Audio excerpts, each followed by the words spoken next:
Assalamualaikum warahmatullahi wabarakatuh. Kepada yang terhormat Bapak Ibu penguji uji kinerja pada PPG dalam jabatan periode 1 tahun 2026.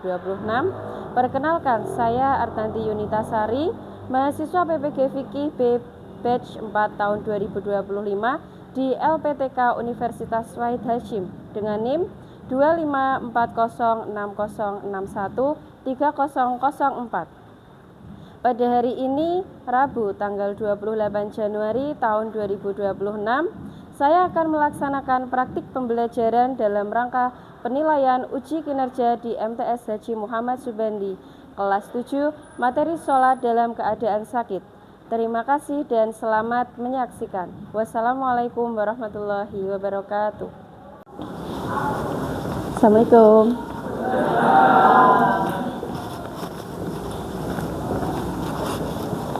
Oke, baik. Assalamualaikum warahmatullahi wabarakatuh. Waalaikumsalam warahmatullahi wabarakatuh. Bagaimana kabarnya pada siang hari ini? Alhamdulillah, luar biasa. Allahu Akbar. Oke, alhamdulillah baik ya. Sebelum memulai kegiatan pada siang hari ini, marilah kita alangkah baiknya berdoa bersama dulu. Mari kita membaca Al-Fatihah dan doa sebelum belajar. Silahkan dipimpin Ketua Kelas. Bismillah. Sebelum kita mulai pelajaran ini, marilah kita berdoa bersama. Berdoa dimulai. Bismillahirrahmanirrahim. Alhamdulillahirabbil alamin. Ar-Rahmanir-Rahim. Maliki yaumid. Iyyaka na'budu wa iyyaka nasta'in. Ihdinas siratal mustaqim. Siratal ladzina an'amta 'alaihim. Fi 'alaihim waladdallin. Amin. Raditu billahi robba wa bil islami dina wa bi muhammadin nabiyya wa rasulah. Rabbi zidni ilma warzuqni fahma. Amin ya rabbal alamin. Oke, saya absen dulu ya. Kelas 7B. Adinda Safa, Afifah Rahmawati, Akila Maulana Arya, Azharatul Humaira, Muhammad Ragil, Muhammad Apriyatin, Muhammad Bahiyasli, Nisel Bila, Dahayu Jihan. Tidak berangkat. Sakit atau izin? Oke, Dona tidak berangkat. Oke, sebelum memasuki ke pembelajaran, alangkah baiknya kita menyanyikan lagu Indonesia Raya sebagai bentuk nasionalisme cinta kita kepada tanah air. Silakan bisa berdiri.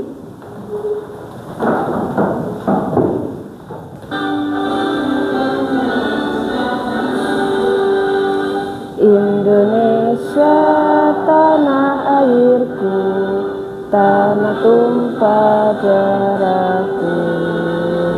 Di sana aku berdiri, jadi pandu ibuku.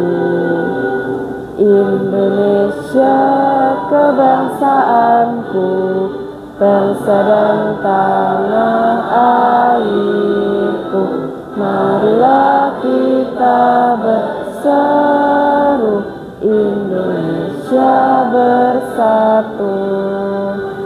Hiduplah tanahku, hiduplah negeriku, bangsaku, rakyatku semuanya. Bangunlah jiwanya, bangunlah badannya untuk Indonesia Raya. Indonesia Raya, merdeka, merdeka, tanahku, negeriku yang ku cinta. Indonesia Raya, merdeka, merdeka, hiduplah Indonesia Raya. Indonesia Raya, merdeka, merdeka, tanahku, negeriku yang ku cinta. Indonesia Raya, merdeka, merdeka, hiduplah Indonesia Raya. Oke, silakan bisa duduk kembali. Oke, sebelum masuk ke materi, mari kita peregangan dulu ya. Sebelum masuk ke materi, coba sekarang semuanya berdiri. Oke, berdiri sebelah kanan meja. Oke, sudah. Agak mepet ke temannya, pegang pundak temannya. Oke, silakan pijit pundak temannya. 1, 2, 3, 4, 5, 6, 7, 8. Biar rileks ya. Oke, silakan duduk kembali. Oke, buat melatih fokus, coba sekarang Bunita. Kalau Bunita bilang tepuk tunggal, berarti tunggal itu satu. Tepuk tunggal, tepuk ganda, ganda 2 ya. Kita memasuki ke materi sholat dalam kondisi istimewa. Jadi di semester 2 kelas 7 ini kita akan mempelajari sholat dalam kondisi istimewa. Kondisi istimewa itu seperti apa saja? Oke, baik, kita akan mempelajari mengenai bab sholat dalam kondisi istimewa. Kondisi istimewa seperti apa saja yang akan kita pelajari. Di LKS di halaman 36, sholat dalam kondisi istimewa. Contohnya seperti apa saja sholat dalam kondisi istimewa itu? Yang pertama misalnya sholat dalam kendaraan. Kendaraan apa saja kita bisa melaksanakan sholat? Mobil, kemudian pesawat, kemudian bis, apalagi kereta api. Oke, Bu, terus bagaimana kalau sholat di dalam kendaraan itu? Oke, itu salah satu sholat dalam kondisi istimewa. Untuk yang kedua, sholat dalam keadaan sakit. Jadi orang sakit pun juga harus wajib melaksanakan sholat fardu. Saya sampaikan dulu tujuan pembelajarannya. Yang pertama, menunjukkan keimanan terhadap Allah Subhanahu wa taala sebagai Al-Basit, zat yang maha melapangkan, dan Al-Muqsit, zat yang maha pemberi keadilan bagi umat manusia dan pemberi ujian maupun cobaan di dunia. Membuktikan keimanan dalam kehidupan sehari-hari. Sebelumnya, Bunita ingin bertanya, apakah seseorang yang sakit parah dan tidak bisa bangun dari tempat tidur tetap diwajibkan melaksanakan sholat fardu? Iya, wajib ya. Oke, mari kita pelajari. Rasulullah SAW bersabda, sholat orang sakit sambil berdiri jika mampu. Jika tidak mampu, sholatlah dengan duduk. Jika ia tidak mampu sujud, maka isyarat saja dengan kepalanya, tetapi hendaklah sujudnya lebih rendah daripada rukuknya. Jika ia tidak mampu sholat dengan duduk, maka sholatlah dengan berbaring ke sebelah kanan menghadap kiblat. Jika tidak mampu juga, maka sholatlah dengan terlentang kedua kakinya ke arah kiblat. Jadi sudah ada dalilnya, ada keringanan buat orang yang sakit itu sholatnya bagaimana, Bu? Nah, ini sudah ada dalilnya, hadis riwayat Daruqutni. Yang pertama, bagaimana Bu sholat dengan cara duduk? Yang pertama, posisi duduk seperti duduk iftirasi. Oke, duduk iftirasi, duduk di antara dua sujud ya. Jadi sholat dengan cara duduk. Kemudian sholat seperti biasa, membaca niat, takbiratul ihram, kemudian doa iftitah, al-fatihah, surat pendek, dan lain sebagainya. Kemudian pada saat rukuk, kepala ditundukkan sedikit, serta badan sedikit membungkuk ke depan. Kemudian Sujud dilakukan seperti sujud biasa. Jika tidak mampu menyentuh sajadah, dilakukan semampunya saja. Posisi kepala lebih rendah dengan posisi ruku. Jadi boleh sholat dengan cara duduk, yaitu dengan cara duduk iftirasi, seperti duduk ketika di antara dua sujud gerakan sholat. Oke, ini sholat dengan cara duduk. Kemudian kalau semisal duduknya di kursi roda, bagaimana Bu tata caranya? Oke, di sini ada tata caranya. Jadi ini misalkan tidak bisa melaksanakan sholat dengan cara duduk iftirasi. Jadi bisa melaksanakan sholat dengan cara duduk di atas kursi. Jadi seperti ini, duduk di atas kursi, setelah bersuci kemudian niat takbiratul ihram, kemudian gerakan rukuknya seperti ini, diperhatikan. Jadi kepala agak membungkuk dan badannya dicondongkan ke depan. Gerakan sujudnya lebih rendah daripada gerakan rukuknya, jadi agak merendah. Gitu ya. Oke. Tata cara sholat sambil duduk, paham ya?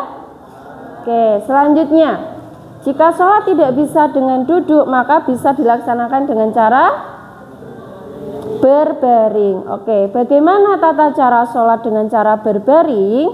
Oke, perhatikan. Pertama, posisinya berbaring di atas sedikit miring. Jadi seluruh anggota dari atas kepala sampai bawah menghadap ke kiblat.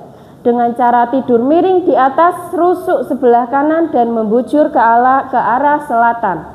Telinga sebelah kanan tertindih, kepala sebelah kanan. Posisi ini seperti posisi jenazah di dalam kubur. Jadi miring sebelah kanan sambil menghadap ke arah barat, ke arah kiblat. Itu kalau sholat dengan cara berbaring. Kemudian sholat dengan cara terlentang. Kalau tadi kan berbaring miring ke arah kiblat. Kalau tidak bisa digerakkan Bu seluruh badannya, misalnya dalam kondisi sakit lumpuh, yang bisa bergerak hanya kedipan mata, itu bagaimana? Nah, kedua kaki diluruskan ke arah kiblat, kepala di sebelah timur dan diganjal bantal agak tinggi agar muka menghadap kiblat dan berniat sholat. Pada saat ruku kepala digerakkan ke depan dan pada saat sujud kepala digerakkan ke depan. Kemudian sholat dengan cara isyarat terakhir ini. Jadi kalau seluruh badan tidak bisa digerakkan, bisanya cuma berkedip, itu bagaimana Bu sholatnya? Tetap harus sholat apa tidak? Tetap harus sholat. Oke, di sini jika tidak bisa melakukan sholat dengan cara terlentang, bisa dilakukan dengan isyarat. Jika tidak bisa menggerakkan kepala, ruku dan sujud cukup dengan isyarat kedipan mata. Contohnya seperti memejamkan sedikit ketika ruku dan memejamkan lebih kuat ketika sujud. Jadi dengan isyarat kedipan mata. Ketika ruku, ketika takbir juga kedipan mata. Allahu Akbar, jadi menggunakan kedipan mata. Kemudian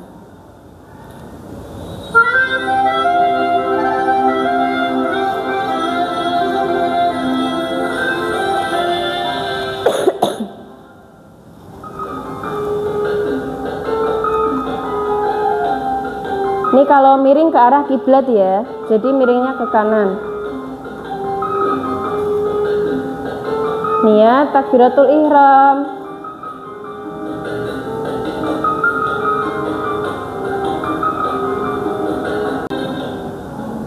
Oke, sudah paham ya? Oke. Kemudian kalau sholat, tata cara sholat dengan duduk kami sampaikan sebagai berikut. Hendaklah duduk menghadap ke arah kiblat. Jika sanggup seperti duduk saat tasyahud awal, dan jika tidak sanggup maka kaki lurus ke depan. Yang kedua, mulai dengan niat disertai takbiratul ihram agar disedekahkan di dada, kemudian membaca doa iftitah, dilanjutkan membaca surah Al-Fatihah dan surah-surah yang dihafal dari Al-Quran Karim. Yang ketiga, pada waktu ruku letakkanlah kedua tangan di atas Oke, rukuknya posisi agak bungkuk. Oke, baik. Setelah apa yang Bunita paparkan tadi tentang pembelajaran sholat dalam keadaan sakit, apakah ada pertanyaan?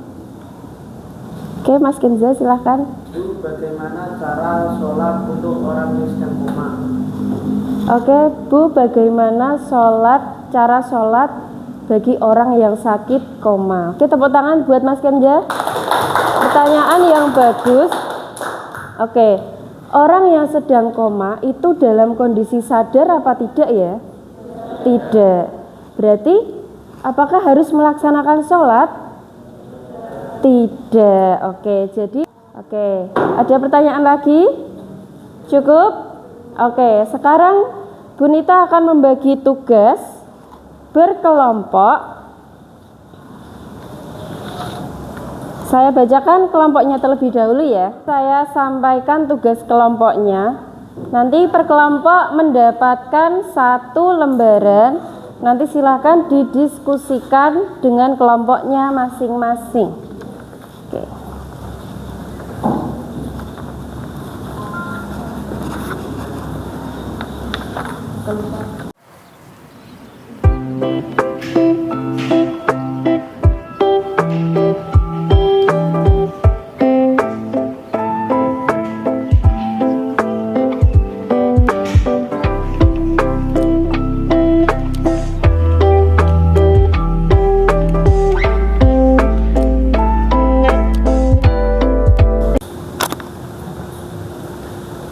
Oke, baik, silahkan kelompok Berliana silahkan menyampaikan jawaban diskusi kelompok kalian. Assalamualaikum warahmatullahi wabarakatuh.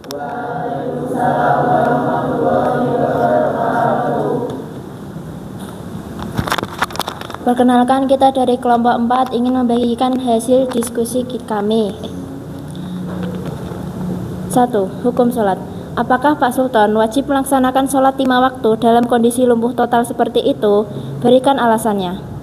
Jawabannya, ya, Pak Sultan masih memiliki kewajiban melaksanakan sholat 5 waktu dan Pak Sultan bisa melaksanakannya dengan sholat. 2. Tata cara. Mengingat Pak Sultan tidak bisa berdiri dan duduk, bagaimana posisi tubuh yang paling tepat bagi Pak Sultan untuk melaksanakan sholat? Posisi tubuh yang paling tepat bagi Pak Sultan untuk melaksanakan sholat dengan cara berbaring atau telentang. 3. Gerakan sholat. Bagaimana cara Pak Sultan melakukan gerakan rukuk dan sujud jika ia hanya bisa berbaring? Jika rukuk, menggerakkan tangan atau menganggukkan kepala semampunya atau kedipan mata. Jika sujud, menggerakkan gerakan atau menganggukkan kepala semampunya atau kedipan mata.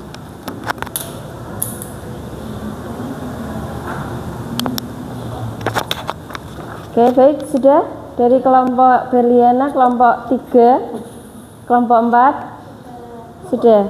Oke, silakan tepuk tangan buat kelompok 4. Wassalamualaikum warahmatullahi wabarakatuh. Oke, bisa kembali ke tempat. Oke, baik, dari studi kasus yang sudah kalian bahas di kelompok kalian, oke, yang sudah kita presentasikan bersama, hukum sholat Pak Sultan apakah harus tetap melaksanakan sholat? Iya, walaupun sedang mengalami sakit lumpuh dan hanya bisa berbaring, Pak Sultan harus tetap melaksanakan sholat ya. Kemudian tata caranya, sholatnya Pak Sultan dengan cara apa ya? Berbaring. Oke, berbaring ataupun terlentang. Oke, gerakan sholatnya, bagaimana gerakan sholat Pak Sultan karena mengalami sakit lumpuh? Yaitu, jadi ketika sholatnya karena Pak Sultan hanya bisa berbaring, rukuk dan sujudnya dengan cara menganggukkan kepala semampunya. Jika tidak mampu menggunakan kedipan mata. Oke, tepuk tangan buat kita semua. Baik, sebelum kita akhiri di pembelajaran ini, Bunita ada beberapa pertanyaan untuk refleksi. Yang pertama, apakah kalian sudah memahami bahwa sakit bukan alasan meninggalkan sholat? Paham? Paham ya? Ya, oke. Pertanyaan kedua, siapa yang bisa menjawab? Silahkan angkat tangan. Pelajaran apa yang bisa kamu ambil tentang pentingnya sholat dari materi sholat dalam keadaan sakit? Oke, silahkan. Dalam kondisi apapun sholat tetap diwajibkan. Oke, dalam kondisi apapun sholat tetap diwajibkan. Pertanyaan yang terakhir. Oke, perhatikan. Mengapa menurut kalian Allah tetap mewajibkan sholat meskipun seseorang sedang dalam keadaan sakit payah dan sakit lumpuh? Ada yang berani menjawab? Saya Bu. Oke, Bisma silakan. Karena sholat wajib dilaksanakan dalam kondisi apapun. Oke, betul. Silakan tepuk tangan buat Bisma. Ya. Jadi, apa yang bisa kita ambil kesimpulannya dalam pembelajaran ini? Bahwa sholat fardu itu harus tetap dilaksanakan dalam kondisi apapun. Baik. Baik, terima kasih.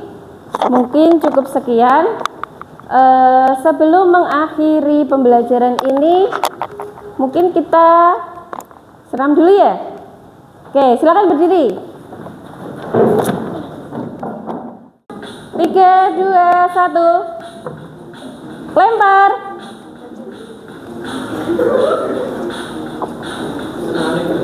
Potong. Palu. Bagus. Tarik.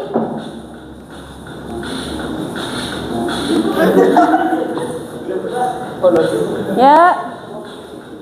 Tarik. Bagus. Oke. Putar.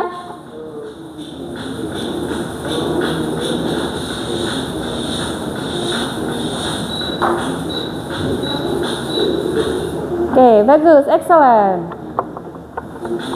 Tepuk-tepuk.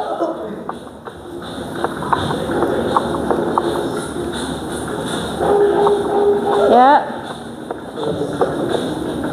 Clap your.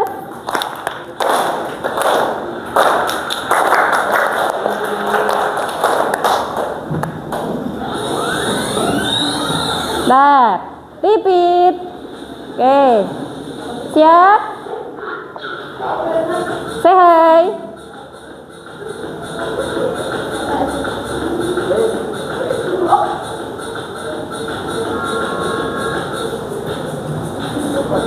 Jalan.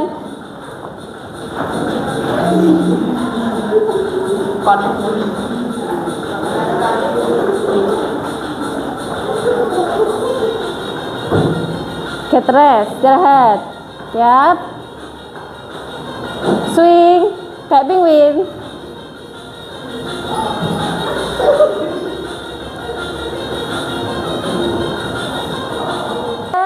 Tepuk tangan buat kita semua. Bisa duduk kembali.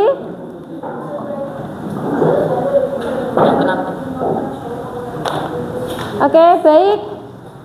Sebelum kita akhiri pada pembelajaran kali ini, marilah kita membaca hamdalah dan kafaratul majlis bersama-sama. Alhamdulillahirabbil alamin. Subhanakallahumma wa bihamdika asyhadu an la ilaha illa anta astaghfiruka wa atubu ilaik. Walhamdulillahirabbil alamin. Baik, sekian dari Bunita. Jika ada kesalahan dan kekurangan mohon dimaafkan. Saya tutup. Wassalamualaikum warahmatullahi wabarakatuh. Waalaikumsalam warahmatullahi wabarakatuh.